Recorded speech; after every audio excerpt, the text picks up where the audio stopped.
Hi guys, KD classes Bihar में आपका स्वागत है। आज हम आप लोग के सामने क्लास 10th हिंदी वर्णिका भाग 2 का मोस्ट इम्पॉर्टेंट एमसीक्यू लेकर आए हैं। अब जैसा कि आप लोग को मालूम है कि 50% का हर एक सब्जेक्ट का ऑब्जेक्टिव आता है 50%, तो इसके लिए एमसीक्यू करना बहुत ही ज़रूरी है। तो ये कहानी में आप लोगों ने पढ़ा होगा, नहीं पढ़े तो पढ़ लीजिएगा। इसमें एक माँ रहती है जिसका नाम सीता रहता है। उसके 3 बेटे रहते हैं, बहुएं और पोते पोतियां रहते हैं। कहने को तो घर बहुत ही सुखदायक है, लेकिन एक माँ उस घर में घुटन महसूस करती है।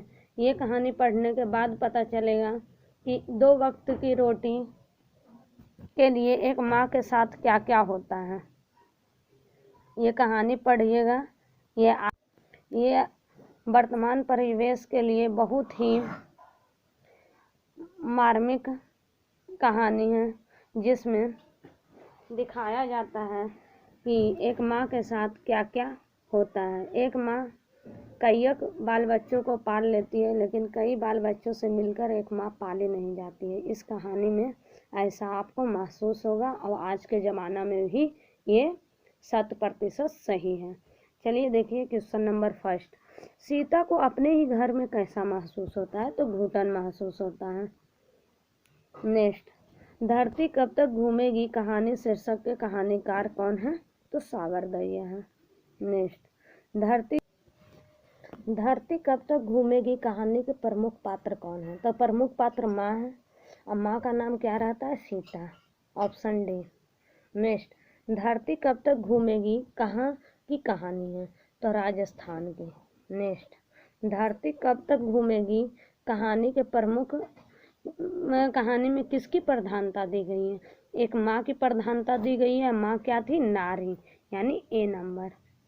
नेक्स्ट, धरती कब तक घूमेगी किस भाषा की रचना है? तो राजस्थानी। नेक्स्ट, धरती कब तक घूमेगी के अनुवादक कौन थे?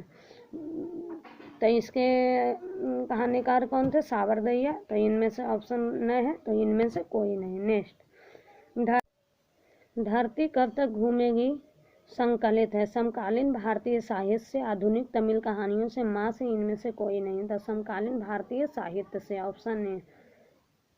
नेक्स्ट, सीता घर छोड़कर क्यों चली गई? भोजन नहीं मिलने के कारण, 50-50 रुपये देने की बात सुनकर, घर अच्छा नहीं होने के कारण, इनमें से कोई नहीं। तो 50-50 रुपये देने की बात सुनकर। नेक्स्ट, सीता को कितने पुत्र थे? तो सीता के 3 पुत्र थे। कौन कौन थे? तो इसमें कौन कौन है? तो कैलाश, नारायण और बिरजू। कैलाश, नारायण और बिरजू, 3 पुत्र। सीता के बड़े लड़के का नाम क्या था? तो कैलाश, बी ऑप्शन। नेक्स्ट, अर्ध विक्षिप्त सी अवस्था में कौन रहती है? तो अर्ध विक्षिप्त की सी अवस्था में कौन रहती है? सीता।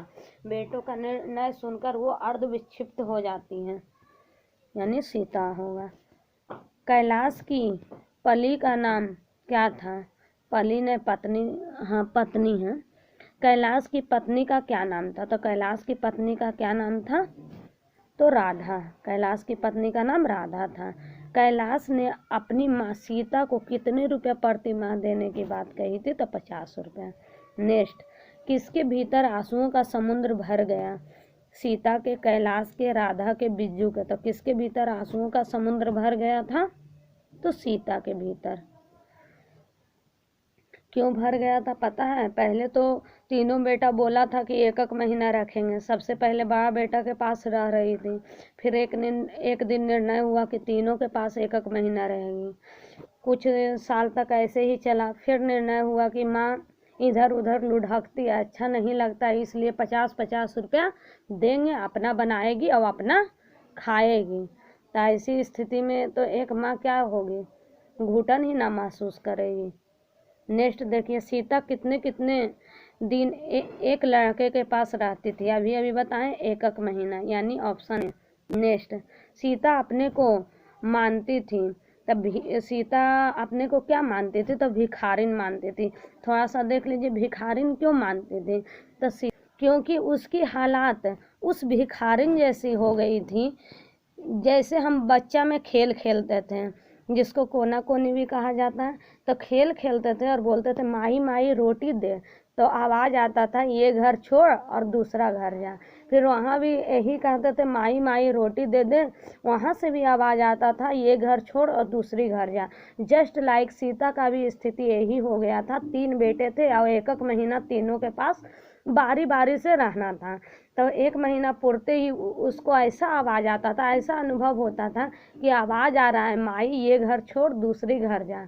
फिर वहाँ भी 1 महीना तक रोटी खाई और आवाज़ आता था ये घर छोड़ दूसरी घर जा। इसीलिए एक माँ का क्रंदन जो दिखाई तो नहीं दे रहा था, लेकिन चीख चीख कर कह रहा था कि उसकी हालात एक भिखारिन की भांति हैं। तो कृपया आप लोग अपनी माँ के साथ ऐसा ना कीजिएगा और ये कहानी पढ़ के अपने अंतरात्मा को उज्जवल बनाइएगा, अच्छा बनाइएगा, स्वच्छ बनाइएगा और कभी भी एक माँ के साथ अन्याय होने न दीजिएगा और ना कीजिएगा।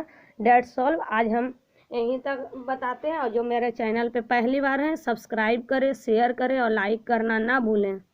और सब्सक्राइब करिएगा तो हमारा लेटेस्ट वीडियो आपके पास सबसे पहले जाएगा। That's all.